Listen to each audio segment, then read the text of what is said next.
I'm Marisa from the Garibaldi Library, and today I have a very spooky story time for you. You ready? Okay, so we're going to start with Room on the Broom by Julia Donaldson and Axel Scheffler.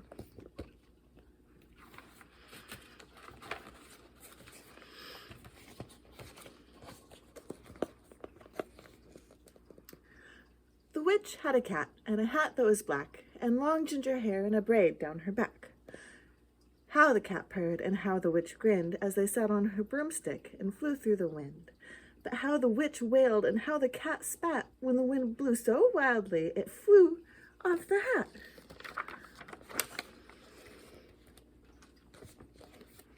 Down, cried the witch, and they flew to the ground. They searched for the hat, but no hat could be found. Then out of the bushes, on thundering paws, there bounded a dog with the hat in his jaws. He dropped it politely, then eagerly said, as the witch pulled the hat firmly down on her head, "I am a dog, as keen as can be. Is there room on the broom for a dog like me?" "Yes," cried the witch, and the dog clambered on. The witch tapped the broomstick, and whoosh, they were gone.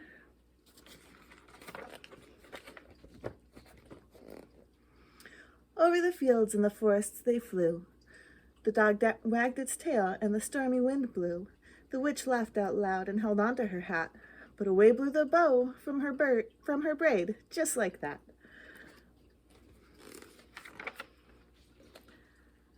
Down, cried the witch, and they flew to the ground. They searched for the bow, but no bow could be found. Then out from a tree, with an ear-splitting shriek, there flapped a green bird with the bow in her beak. She dropped it politely and bent her head low, then said, as the witch tied her braid in the bow, "I am a bird, as green as can be. Is there room on the broom for a bird like me?" "Yes," cried the witch. So the bird fluttered on.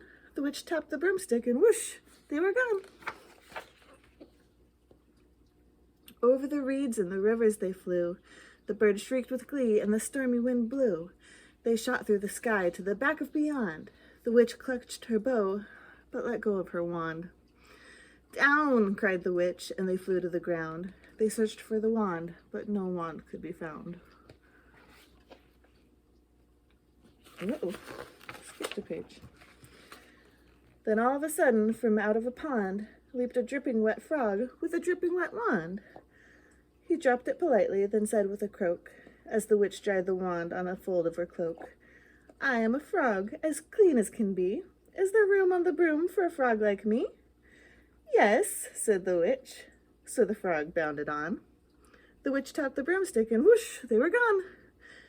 Over the moors and the mountains they flew. The frog jumped for joy, and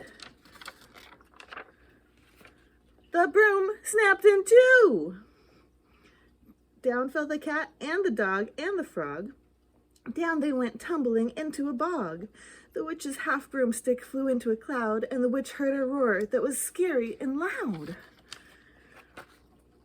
"I am a dragon, as mean as can be, and which with French fries tastes delicious to me." "No," cried the witch, flying higher and higher. The dragon flew after her, breathing out fire. "Help!" cried the witch, flying down to the ground. She looked all around, but no help could be found. The dragon drew near with a glint in his eyes and said, "Just this once, I'll have witch without fries."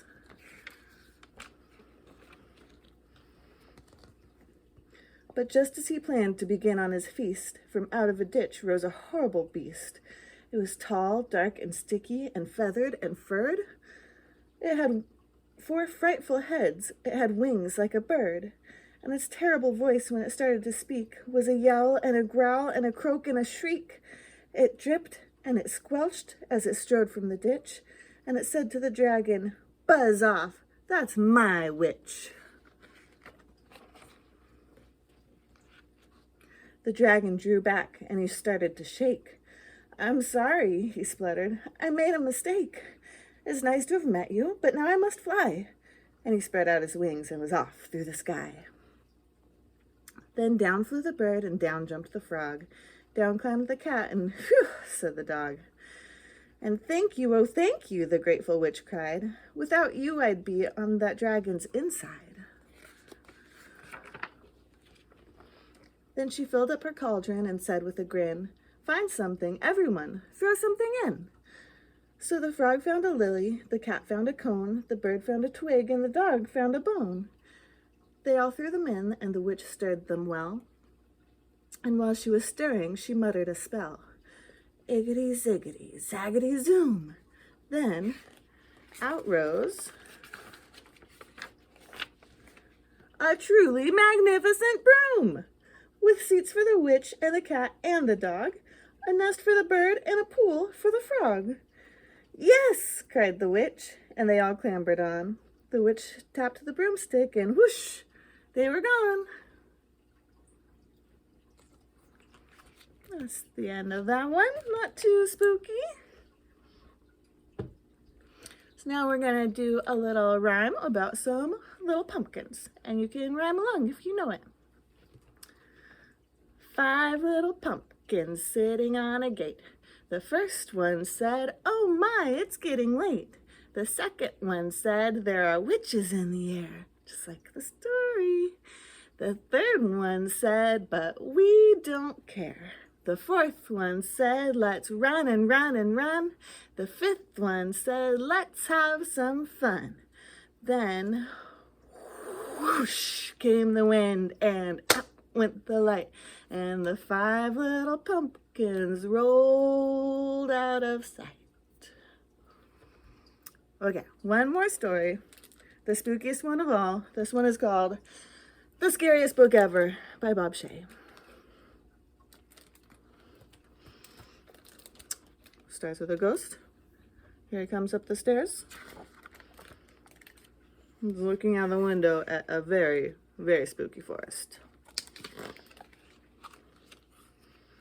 Just gotta think about this. Boo! I'm a spooky ghost. Scary, right? Speaking of scary, did you see those dark woods a few pages back? They're probably crawling with hungry monsters with smelly breath, sharp fangs, and pointy claws. I sure can't wait to find out. Hope I don't spill this orange juice on my nice white. Oops. Oh, would you look at that? I'm so clumsy. He takes off his ghost outfit. Now I have nothing to wear. I guess you'll have to go into the dark, scary woods without me. You go check them out, and I'll meet you in a couple of pages. Those spooky woods. Oh, what's this right here? Well, what did you see? A dark hole? Nothing good ever comes out of a dark hole. It's okay, you don't have to go back. You can stay here and help me with the haunted housework. We'll tell spooky stories and clean the bathroom. That's scary, right? Back to the woods. Who's coming out of the dark hole? Well, what came out of the dark hole? Something scary, I bet. Snakes made of bees? A spider in a crabby mood? Broccoli? Wait, what? A bunny? No way. Are you trying to trick me so I go into the woods and get scared? Well, things are plenty scary right here. See? A kitty drinking milk.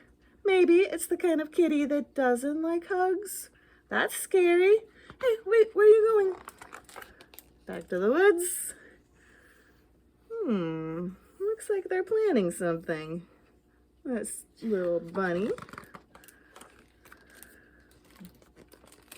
Okay, tell me what you just saw. No, don't tell me. Okay, tell me. No, don't. Whimsical woodland creatures. Invitations to a party? Nice try.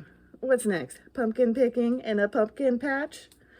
Don't leave. I got us some donuts. Spooky donuts. Now what's going on in that dark, spooky forest? Ooh, I'm not being spooky. I just have a bellyache. So what was it this time? A damp basement full of rats? A mean big kid?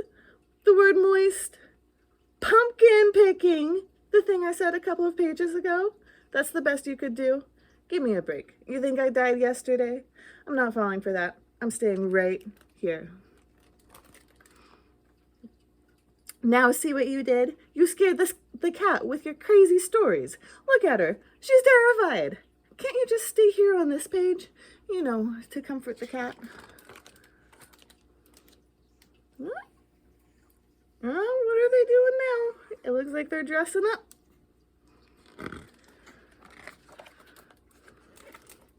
You're back. Are you okay? I didn't hear any screaming. What did you see? Crafts and cupcakes? Really? I'm starting to think the woods aren't that scary after all. Okay, I guess I could pop by for a minute. You know, to save you from the cupcakes. I mean, the super scary monsters. Ah! Super scary monsters! What was that? Why didn't you warn me? Are you trying to scare me more to death? What now? Costumes? Party? Are you sure? Okay, kitty. But you go first. Oh, very funny. I wasn't scared. I knew it was you guys the whole time. No one loves a good costume party more than a naked ghost. He's gonna get some cupcakes on his way out. And that's it. Hopefully not too scary, just scary enough. And I hope you guys enjoyed and are having a fun spooky time at home. And come visit me sometime at the Garibaldi Library. See you next time.